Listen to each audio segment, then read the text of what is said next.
Hello everyone, welcome back to this channel.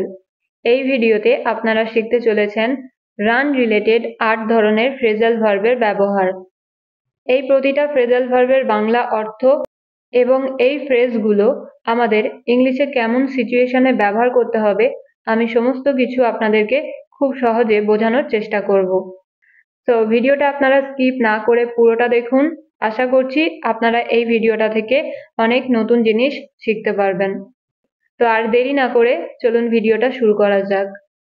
প্রথম ফ্রেজটা হলো run. Run. তো আমরা সবাই জানি যে রান এই ওয়ার্ডটার বাংলা অর্থ হচ্ছে দৌড়ানো। বাট অ্যাজ আ ফ্রেজ যদি আমরা রানকে ইউজ করি তাহলে এই রান ওয়ার্ডটার বাংলা অর্থ হয়ে যাবে চালানো। তো চালানো মিন্স এখানে কোনো গাড়ি চালানোর কথা বলা হচ্ছে না।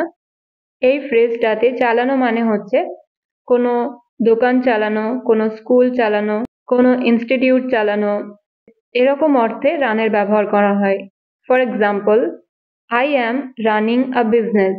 I am running a business মানে আমি একটা বিজনেস চালাচ্ছি। Okay, next example, I run my family. I run my family মানে আমি আমার পরিবার চালাই। My friend is running a school. My friend is running a school আমার বন্ধু একটা স্কুল চালাচ্ছে। তো আপনারা দেখতে পাচ্ছেন যে কিরকম সেন্টেন্স বলতে এই রানের ব্যবহার করা হচ্ছে। আই হোপ আপনারা বুঝতে পেরেছেন। তো এই রান দিয়ে কিন্তু আপনারা আরো নানা ধরনের সেন্টেন্স নিজেরা বলতে পারেন। ওয়ান মোর এক্সাম্পল, যদি আমি বলি যে এই বিজনেসটা কে চালায়, তখন সেন্টেন্সটা ইংলিশে হবে who runs this business. Who runs this business? Okay, so these are the examples with the phrase of run. Now move into the next phrase. Next one is run out. Run out. এই ফ্রেজটা আমরা তখন ব্যবহার করব যখন আমাদের কিছু শেষ হয়ে যাবে। কোনো কিছু শেষ হয়ে যাওয়া অর্থে রান আউট ফ্রেজাল ভার্বটার ব্যবহার হয়ে থাকে। For example, I have run out of money মানে আমার টাকা শেষ হয়ে গেছে। We are running out of time. We are running out of time. এই সেন্টেন্সটার বাংলা অর্থ হচ্ছে আমাদের সময় শেষ হয়ে যাচ্ছে। তো এখানে আরো একটা জিনিস আমাদের মনে রাখতে হবে, সেটা হলো রান হচ্ছে কিন্তু মেন ভার্ব। তো সেন্টেন্স অনুযায়ী বা টেন্স অ্যাকর্ডিং কিন্তু রানের ফর্ম চেঞ্জ হবে। যেমন এই সেন্টেন্সটা প্রেজেন্ট কন্টিনিউয়াস টেন্সে রয়েছে, আপনারা দেখতে পাচ্ছেন। তো এখানে রান আউট ফ্রেজটা হয়ে গেল রানিং আউট। পরের example, she has run out of water. She has run out of water মানে তার জল শেষ হয়ে গেছে। Okay, I hope you got this. তো রান আউট ফ্রেজটা আমরা তখন ব্যবহার করব যখন কিনা আমাদের কাছে কোনো কিছু শেষ হয়ে যাবে। ওকে, নেক্সট ফ্রেজাল ভার্বটা হলো রান ইনটু। রান ইনটু মানে হঠাৎ করে কারোর সাথে দেখা হয়ে যাওয়া। রান ইনটু এই ফ্রেজটার ব্যবহার আমরা তখন করব যখন কারোর সাথে আমাদের হঠাৎ করে দেখা হয়ে যাবে। Okay, to meet someone by chance. For example, I ran into Priya at the hospital. I ran into Priya at the hospital এই সেন্টেন্সটার অর্থ হচ্ছে যে প্রিয়ার সাথে হসপিটালে আমার হঠাৎ দেখা হয়ে গিয়েছিল। তো এই সেন্টেন্সটা কিন্তু পাস্ট ইনডেফিনিট টেন্সে আছে, সেই কারণে এখানে রান ইনটু ফ্রেজটা হয়ে গেল ran into. So next example, I ran into my old friend yesterday.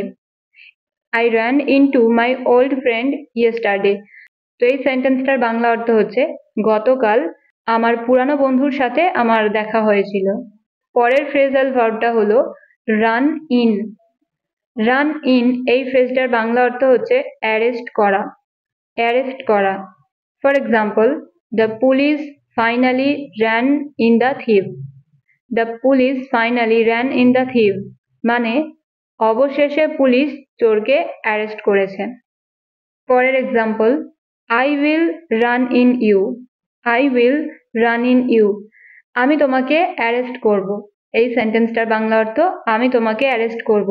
তো রান ইন এই ফ্রেজাল ভার্বটা কিন্তু অ্যারেস্ট করা অর্থেও ব্যবহার হয়ে থাকে। পরের ফ্রেজটা হচ্ছে রান ইনটু। পরের ফ্রেজটা হলো রান ইনটু। এই ফ্রেজটার বাংলা অর্থ হচ্ছে দৌড়ে ভিতরে আসা বা দৌড়ে ভিতরে যাওয়া। রান ইনটুর একটা ব্যবহার এর আগে আমি দেখালাম, যেটার মানে ছিল হঠাৎ করে কারোর সাথে দেখা হয়ে যাওয়া। সো রান ইনটু কিন্তু আমরা দুই রকম সিচুয়েশনে ব্যবহার করতে পারি। একটা হলো হঠাৎ করে কারোর সাথে দেখা হয়ে যাওয়া, আর একটা হচ্ছে দৌড়ে দৌড়ে এসে প্রবেশ করা বা দৌড়ে ভিতরে যাওয়া। Okay, for instance, my sister ran into the room. My sister ran into the room. আমার বোন দৌড়ে গিয়ে রুমের ভিতরে প্রবেশ করেছিল। পরের এক্সাম্পল হচ্ছে why are people running into the mall? Why are people running into the mall? এটা হচ্ছে ইন্টারোগেটিভ সেন্টেন্স। তো বাংলা অর্থ হবে সেন্টেন্সটার, কেন মানুষজনেরা দৌড়ে মলের ভিতরে প্রবেশ করছে, রাইট? সো আই হোপ আপনাদের কাছে ক্লিয়ার যে রান ইনটু ফ্রেজটা আপনারা কিরকম সিচুয়েশনে ব্যবহার করবেন। নেক্সট ফ্রেজ হলো run after. Run after means to follow someone or to chase something. Bangla অর্থ হচ্ছে কাউকে ফলো করা বা চেজ করা বা পিছনে পিছনে যাওয়া। So for instance, my dog was running after the ball. My dog was running after the ball. Bangla অর্থ হলো যে আমার কুকুরটি বলের পিছনে পিছনে যাচ্ছিল বা বলটাকে চেজ করছিল। Okay, next example, he always runs after মানি।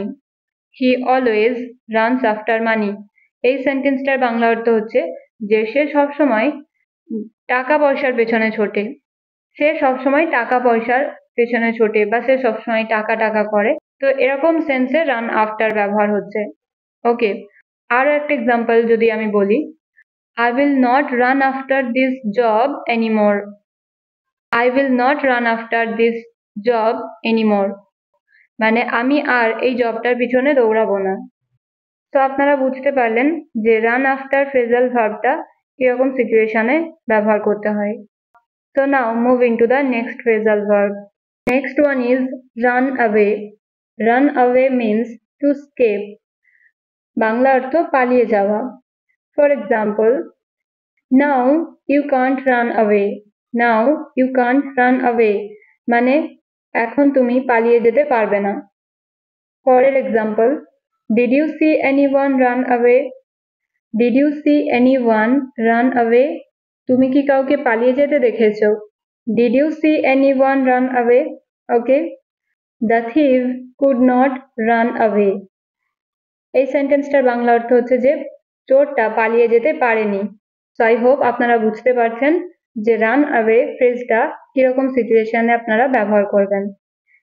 তো পরের ফ্রেজটা হলো run against.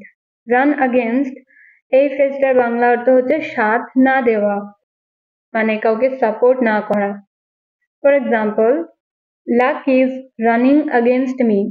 Lakh is running against me মানে ভাগ্য আমার সাথ দিচ্ছে না।